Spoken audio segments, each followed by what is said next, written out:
हम लोग कल की कथा में ध्रुव की कथा और उसमें भी राजा उत्तानपाद की कथा, जिनकी दो पत्नियां सुरुचि और सुनीति। नाम से ही स्पष्ट होता है कि एक पत्नी सुख भोग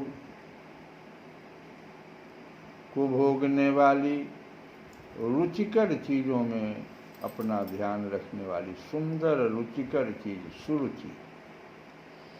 एक नीति में विश्वास करने वाली सुनीति।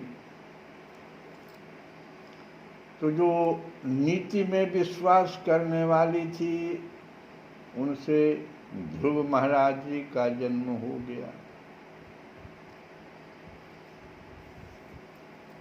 और ये ध्रुव महाराज अभी तो बच्चे हैं, नादान हैं, उनको पता नहीं था। राजा के गोद में बैठने की कोशिश कर रहे थे। राज सिंहासन पर राजा बैठे हुए थे। सुरुचि इस चीज को देख ली और ध्रुव से कह रही है कि तू अभी नादान है, तुझे पता नहीं है कि तूने किसी दूसरी स्त्री के गर्भ से जन्म लिया है। यह इच्छा तुम्हारी जो है ना, यह तुम्हारे लिए दुर्लभ है, यह तुमको प्राप्त होने वाला नहीं है। इसके लिए तुमको पुनः श्री नारायण की आराधना करना पड़ेगा और मेरे गर्भ से आकर जन्म लेना पड़ेगा। इतनी सी बात श्री मैत्रेय जी कहते हैं, विदुर जी, जिस प्रकार डंडे की चोट खाकर सांप फुफकार कर मारने लगता है, उसी प्रकार अपनी सौतेली माँ के कठोर वचनों से घायल होकर ध्रुव क्रोध के मारे लंबी लंबी सांस लेने लगा। उसके पिता चुपचाप यह सब देखते रहे, मुंह से एक शब्द भी नहीं बोले। तब पिता को छोड़कर ध्रुव रोता हुआ अपनी माता के पास आया। उसके दोनों होठ फड़क रहे थे और वह सिसक सिसक कर रो रहा था। सुनीति ने बेटे को गोद में उठा लिया और जब महल के दूसरे लोगों से अपनी सौत सुरुचि की कही हुई बातें सुनी, वहाँ तो सुनीति थी नहीं, वह सुनी नहीं कि क्या घटना घट गई। तो दूसरे लोग जो वहाँ महल में थे, उन लोगों ने यह बात कि सुरुचि ने ऐसे इन शब्दों का प्रयोग कर दिया कि जब तुम श्री नारायण की आराधना कर और मेरे गर्भ में पुनः आओगे, तभी तुम इस राज सिंहासन पर बैठे हुए पिता के गोद में बैठ सकते हो। इतनी सी बात जो सुरुचि ने कही थी, ये दूसरे लोगों ने सुनीति से बता दिया। उन्हें बड़ा दुख हुआ, उनका धीरज टूट गया। वह दावानल से जली हुई बेल के समान शोक से संतप्त होकर मुरझा गई तथा विलाप करने लगी। सौत की बातें याद आने से उसके कमल सरीखे नेत्रों में आंसू भर आए। उस बेचारी को अपने दुख पारावार का कहीं अंत ही नहीं दिखाई पड़ रहा था। कहाँ जाकर के वो बोल सकती थी? पति से ही तो कहती। महारानी जो थी, किसी दूसरे से तो कह नहीं सकती थी। उसने गहरी सांस लेकर ध्रुव से कहा, अब बेटा से ही कह रही कि बेटा, तू दूसरों के लिए किसी प्रकार के अमंगल की कामना मत कर। जो मनुष्य दूसरों को दुख देता है उसे स्वयं ही उसका फल भोगना पड़ता है। सुरुचि ने जो कुछ कहा है ठीक ही है, क्योंकि महाराज को मुझे पत्नी तो क्या दासी स्वीकार करने में भी लज्जा आती है। तूने मुझ मंदभागिनी के गर्भ से ही जन्म लिया है और मेरे ही दूध से तू पला है। बेटा, सुरुचि ने तेरी सौतेली माँ होने पर भी बात बिल्कुल ठीक कही है। अतः यदि राजकुमार उत्तम के समान, ये उत्तम सुरुचि का लड़का, तो राजकुमार उत्तम के समान राज सिंहासन पर बैठना चाहता है तो द्वेष भाव छोड़कर उसी का पालन कर। बस श्री अधोक्षज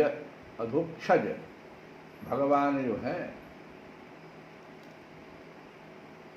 भगवान का नाम विष्णु भगवान, उनके चरण कमलों की आराधना में लग जा। संसार का पालन करने के लिए सत्व गुण को अंगीकार करने वाले उन श्री हरि के चरणों की आराधना करने से ही तेरे परदादा श्री ब्रह्मा जी को वह सर्वश्रेष्ठ पद प्राप्त हुआ है, जो मन और प्राणों को जीतने वाले मुनियों के द्वारा भी वंदनीय है। इसी प्रकार तेरे दादा स्वयंभू मनु ने भी बड़ी बड़ी दक्षिणाओं वाले यज्ञों के द्वारा अनन्य भाव से उन्हीं भगवान की आराधना की थी। तभी उन्हें दूसरों के लिए अति दुर्लभ लौकिक, अलौकिक तथा मोक्ष सुख की प्राप्ति हुई। बेटा, तू भी उन भक्तवत्सल श्री भगवान का ही आश्रय ले। जन्म मृत्यु के चक्र से छूटने की इच्छा करने वाले मुमुक्षु लोग निरंतर उन्हीं के चरण कमलों के मार्ग की खोज किया करते हैं। तू स्वधर्म पालन से पवित्र हुए अपने चित्त में श्री पुरुषोत्तम भगवान को बैठा ले तथा अन्य सब का चिंतन छोड़कर केवल उन्हीं का भजन कर। बेटा, उन कमल दल लोचन श्री हरि को छोड़कर मुझे तो तेरे दुख को दूर करने वाला और कोई दिखाई नहीं देता। देख, जिन्हें प्रसन्न करने के लिए ब्रह्मा आदि अन्य सब देवता ढूंढते रहते हैं, वे श्री लक्ष्मी जी भी दीपक की भांति हाथ में कमल लिए निरंतर उन्हीं श्री हरि की खोज किया करती है। माता श्री मैत्रेय जी कहते हैं कि माता सुनीति ने जो वचन कहे वे अभिष्ट वस्तु की प्राप्ति का मार्ग दिखाने वाले थे। अतः उन्हें सुनकर ध्रुव ने बुद्धि द्वारा अपने चित्त का समाधान किया, क्योंकि चित्त में ही क्या होता है, अस्थिरता आ जाती है किसी बात से। तो चित्त का समाधान, चित्त में जो कई प्रकार के प्रश्न उठ रहे थे उसका समाधान मिल गया और इसके बाद वे पिता के नगर से निकल पड़े। यह सब समाचार सुनकर और ध्रुव क्या करना चाहता है इस बात को जानकर नारद जी वहाँ आए। उन्होंने ध्रुव के मस्तक पर अपना पापनाशक कर कमल फेरते हुए मन ही मन विस्मित होकर कहा, यहो, क्षत्रियों का कैसा अद्भुत तेज है, वे थोड़ा सा भी मान भंग नहीं सह सकते।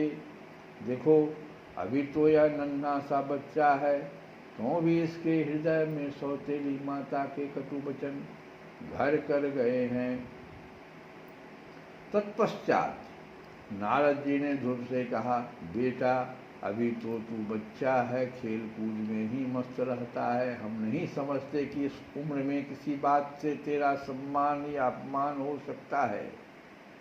यदि तुझे मान अपमान का विचार ही हो तो बेटा, असल में मनुष्य के असंतोष का कारण मोह के सिवा और कुछ नहीं है।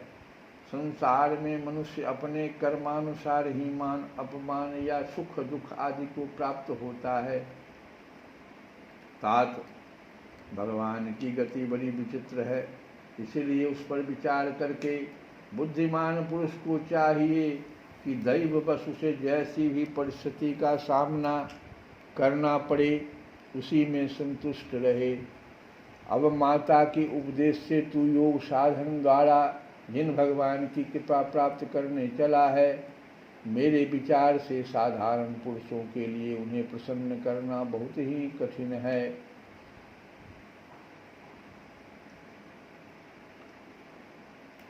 योगी लोग अनेकों जन्मों तक अनासक्त रहकर समाधि योग के द्वारा बड़ी बड़ी कठोर साधनाएं करते रहते हैं, परंतु भगवान के मार्ग का पता नहीं पाते।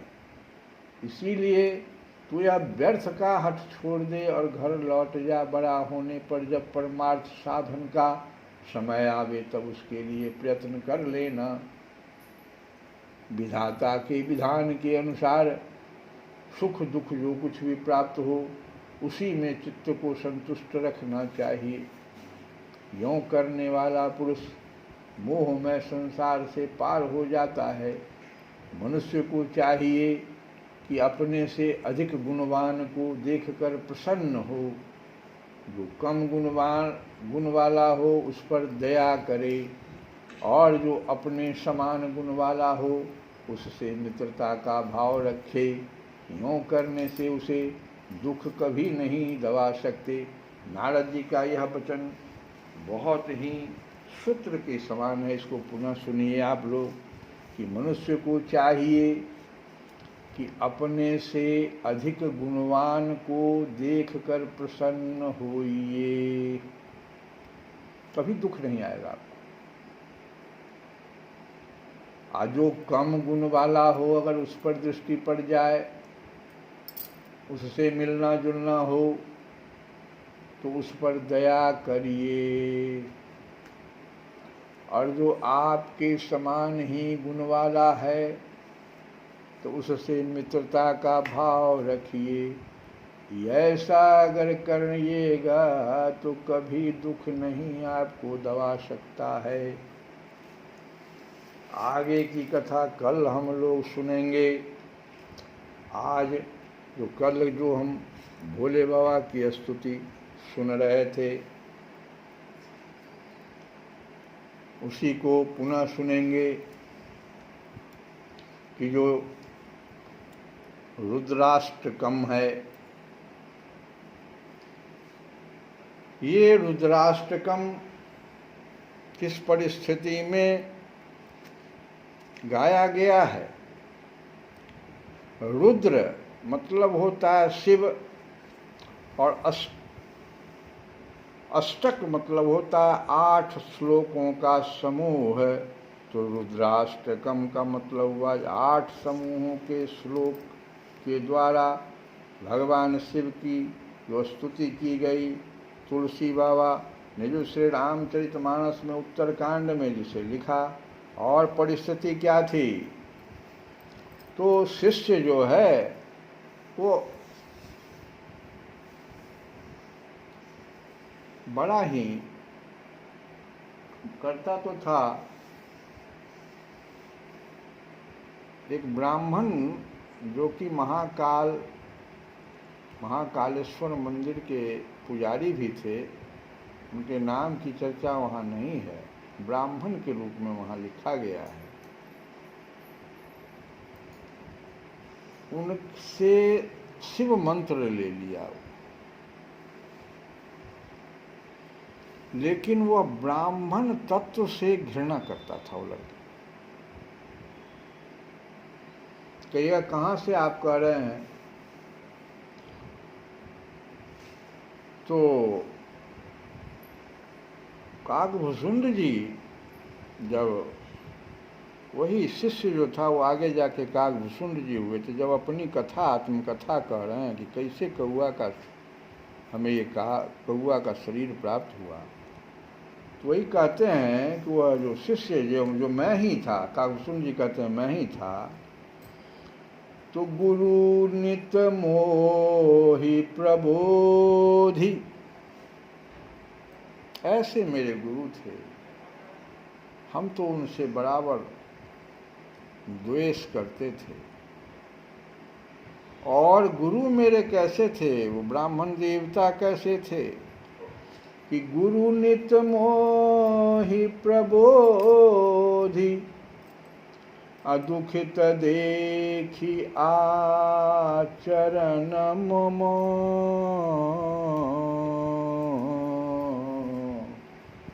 दुखित देखी आचरण मम।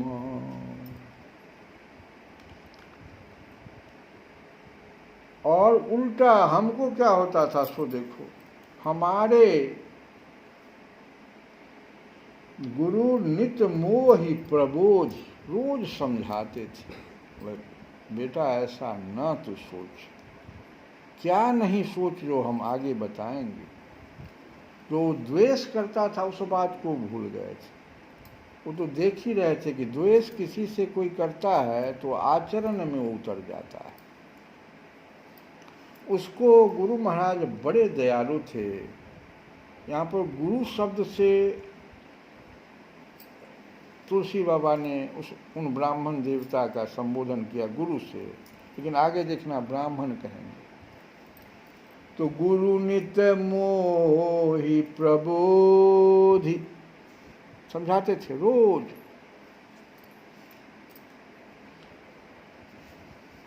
अदुखित देखी आचरण मम,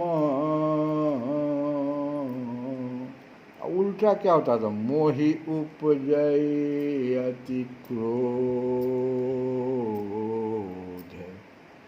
मोहि उपजय अति क्रोध है, मोहि उपजय अति क्रोध है।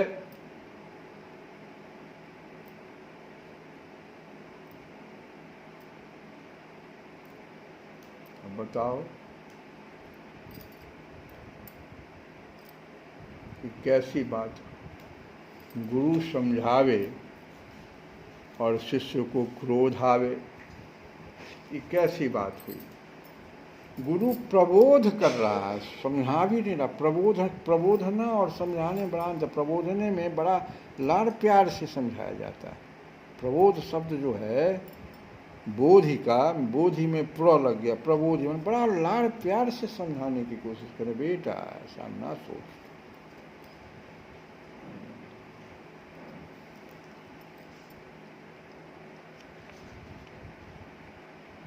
अब बताओ, कहते हैं कि गुरु जी बार बार समझा रहे हैं। यह जो भगवान रुद्र की स्तुति का यह अष्टक है, रुद्राष्टक, उन शंकर जी की तुष्टि के लिए, प्रसन्नता के लिए ब्राह्मण द्वारा गाया गया। कहोगे ब्राह्मण शब्द कहाँ से आप बोल दिया, अभी तो गुरु बोल रहे थे। तो उसी में है विप्रेन हरतो सय, है ना, विप्रेन हरतो सय, विप्रेन ब्राह्मण, हर माने शिव जी भोले बाबा, तो सय भोले बाबा को क्या करने के लिए, प्रसन्नता के लिए, तुष्टि के लिए, तो सय तुष्टि के। काहे भोले बाबा की तुष्टि, क्या हो गया था भोले बाबा को। यहाँ तो भोले बाबा भी आए भी नहीं है, फिर हुआ क्या, समझिए आप। हर एक स्टेप को हम धीरे धीरे समझा रहे हैं, बहुत बार आप लोग उसको गाते हैं। जो मनुष्य कहते हैं, यहाँ तक कहते हैं तुलसी बाग, जो मनुष्य से भक्ति पूर्वक पढ़ते हैं उन पर भगवान शंभु प्रसन्न होते हैं।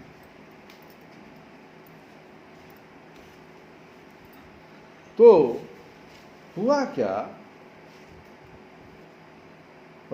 वो शिष्य जो था, राम ही भजहि तात शिव धाता,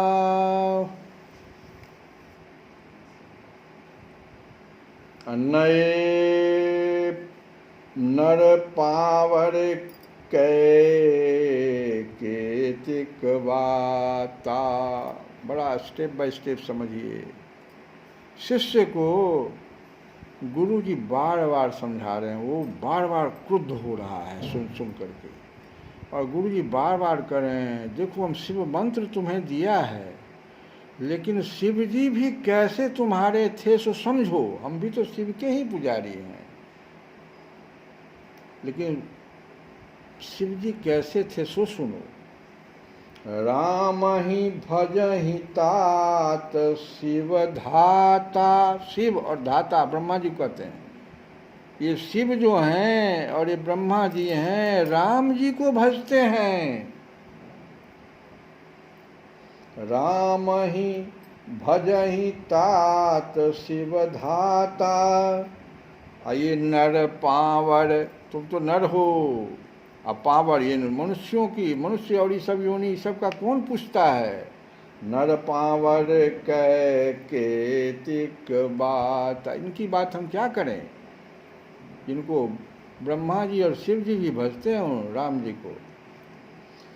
जासु चरण अज शिव अनुरागी, उस भगवान राम के चरण, जासु चरण अज, अज ब्रह्मा जी को कहते हैं, तो अज शिव अनुरागी,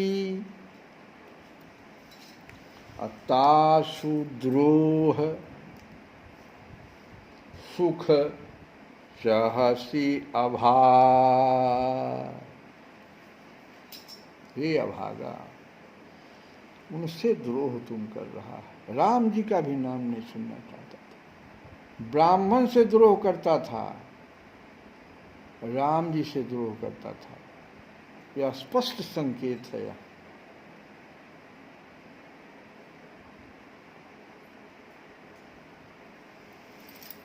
और इतना ही सुनाऊ, अब देखो इतना जो सुनाऊ, अब देखो उसकी बदमाशी शिष्य की। वो शिष्य जो था उस समय में काकभूषण जी नहीं है, वो शिष्य की बात पर कैसे ये प्रार्थना, कैसे ये स्तुति आ गई। इतना ही सुना कि हर कहूँ हरि सेवक गुरु कहूँ, बहुत बहुत छोटा सा बात पकड़ लिया हो। हर कहूँ हरि सेवक गुरु कहूँ, अर्थ समझो। हर कहूँ, भोले बाबा का नाम हर हुआ, तो हर कहूँ हरि सेवक, कह रहे हैं गुरु जी हमको क्या कि हमारे भोले बाबा शिव जी भगवान राम का सेवक थे। अब देखो इसके मन में कितना बदमाशी आ गई। हर कहूँ हरि सेवक गुरु कहूँ, गुरु जी ने तो शिव जी को राम का सेवक कह दिया। यह सुनते ही मेरा हृदय, वहाँ काकभूषण जी अब कह रहे हैं कि मेरा हृदय जल उठा, क्रोध से जल उठा, क्योंकि हम शिव मंत्र लिए हुए थे और अशिव मंत्र वही ब्राह्मण दिए हुए हैं, अब वही समझा रहे हैं। देखो गुरु से कितना बड़ा द्रोह कर रहा है। जो तुमको सिखाया उसी से द्रोह करने लग गए, संकेत यहाँ। तथा गुरु कर द्रोह करहूं दिन राती, एक दिन ही नहीं किया, शुरू कर दिया। गुरु कर द्रोह करहूं दिन राती। आप पूरा प्रसंग पढ़िए रामचरितमानस से, हम आपको उसका सिर्फ सूत्र बता रहे हैं।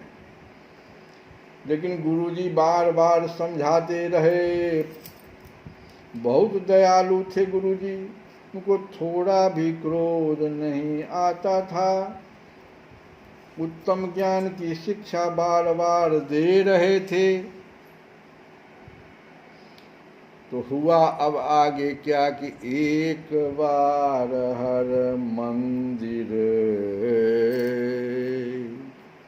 शिष्य महाराज तो अपने आचरण को छोड़ने के लिए तैयार नहीं थे और ये बातें बहुत दिनों से चल रही थी। तो एक बार हर मंदिर, वही शिष्य हर मंदिर, महाकाल के मंदिर में जहाँ गुरुजी पूजा रोज करते थे ब्राह्मण को, उसी मंदिर में जा कर के एक बार हर मंदिर जपत रहूं शिव नाम। वो शिव मंत्र लिए हुए था तो शिव का नाम जप रहा था वो शिष्य। ऊपर की स्थिति हम बता दिए कि गुरु से बार बार गुरु कर द्रोह करहूं दिन राती, आचरण तो उसका ऐसा था।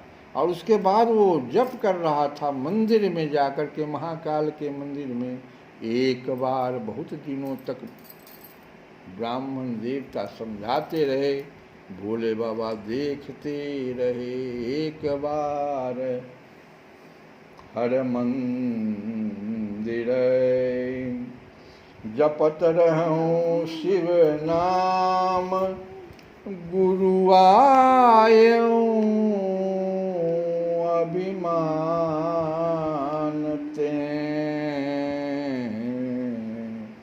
उठ नहीं कीन प्रणाम। अरे गुरु आयो, उसी समय गुरु आ गए। तो गुरु आयो, गुरु आयो, लेकिन अभिमान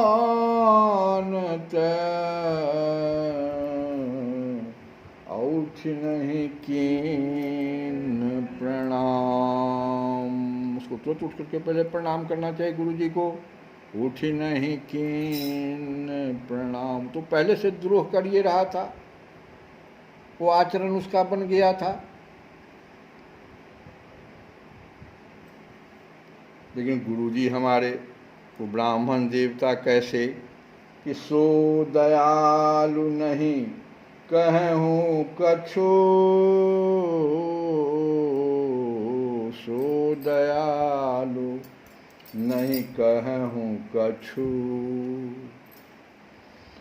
उड़न रोष लवलेश, हृदय में क्रोध की भावना का उदय भी नहीं। लवलेश, लव जो होता है वो अभी जो का सेकेंड है ना, उससे भी बहुत छोटा होता है, बहुत छोटा। तो लवलेश, लेश मात्र भी गुरु जी के हृदय में कहीं रोष नहीं हुआ उसके इस आचरण से। बड़े दयालु थे।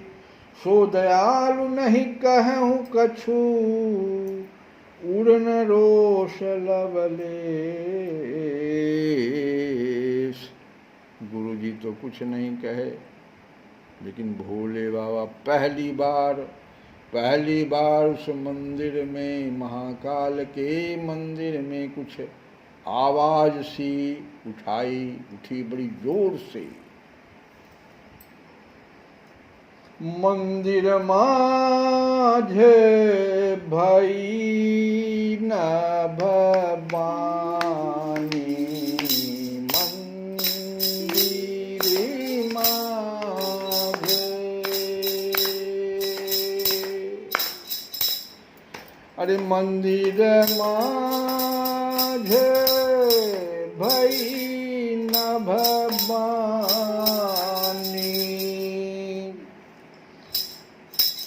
जो नहीं दंड, जो नहीं दंड कराऊं। अगर मैं अभी इसको दंड नहीं दूंगा, ऐसे मंदिर से आवाज हुई बड़ी जोर से, नभवानी, भीतर से बड़ी जोर से आवाज आई। तो मंदिर माझे भई नभ बानी, जो नहीं दंड करो खल तोड़ा। तो होगा क्या?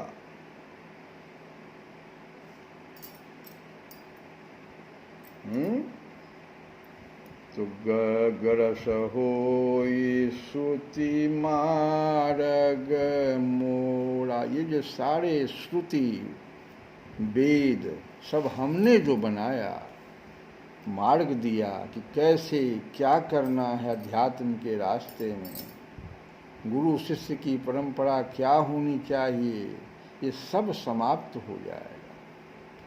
श्रुति मार्ग मोरा मेरा ही दिया हुआ।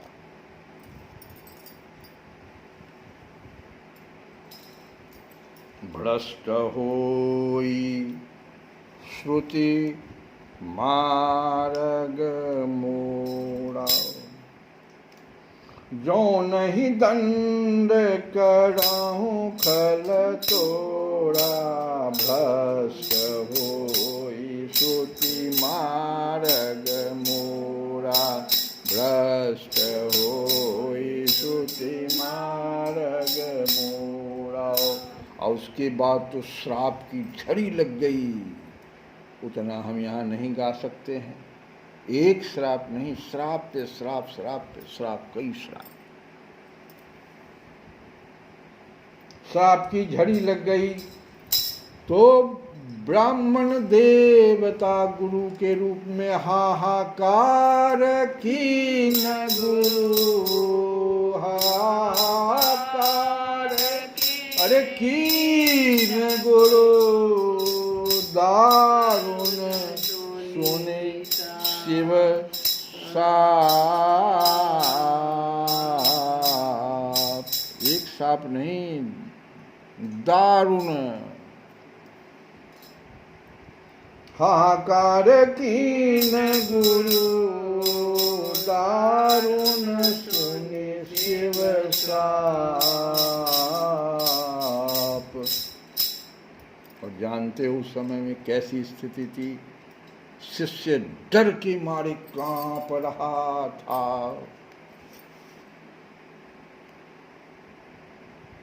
अब गुरु को संताप हो रहा था।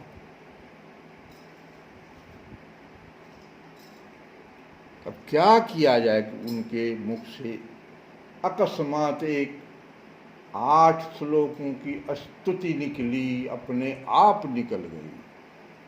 यही रुद्राष्टकम कहलाया। भोले बाबा प्रसन्न हो गए। कल की कथा में हम लोग आगे सुनेंगे। श्री कृष्ण गोविंद हरे मुरारे हे नाथ।